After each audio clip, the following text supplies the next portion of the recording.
Hello friends, ഞാനിപ്പോൾ നിൽക്കുന്നത് Kottarakkara Adoor MC റോഡിൻ്റെ സൈഡിലാണ്. ഈ സ്ഥലം വരുന്നത് നമ്മുടെ ഏനാത്ത് പാലത്തിന് മുന്നേയാണ്. ഇവിടെ ഒരു ആക്സിഡൻറ്റ് നടന്നു. ഇവിടെ ഒരു ധരണി ഫാമുണ്ട്. ഇവിടെ നമ്മൾ ഫുഡ് കഴിക്കാൻ വന്നപ്പോഴായിരുന്നു ഈ ഒരു ആക്സിഡൻറ്റ് ഇവിടെ നടന്നത്.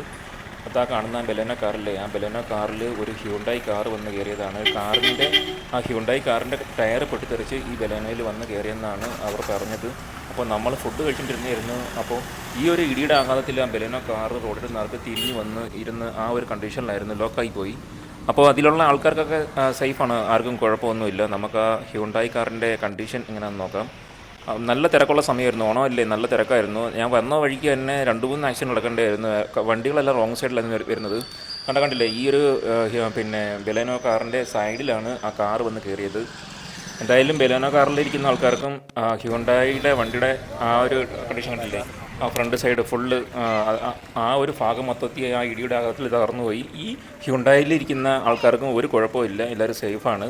എനിക്ക് നിങ്ങളോട് പറയാനുള്ളത്, ഈ MC റോഡ് എന്ന് പറയുന്നത് വളരെ ഡേഞ്ചറാണ്. എല്ലാവരും വണ്ടി സൂക്ഷിച്ചും കണ്ടൊക്കെ ഓട്ടിക്കുക. മഴയത്ത് മാക്സിമം പിന്നെ ശ്രദ്ധിച്ച് തന്നെ ഓട്ടിക്കുക. നല്ല ആക്സിഡൻ്റ് നടക്കുന്നൊരു സ്ഥലമാണ് ഈ ഒരു MC റോഡ് എന്ന് പറയുന്നത്. അപ്പോൾ എല്ലാവരും സൂക്ഷിച്ചും കണ്ടൊക്കെ യാത്ര ചെയ്യുക.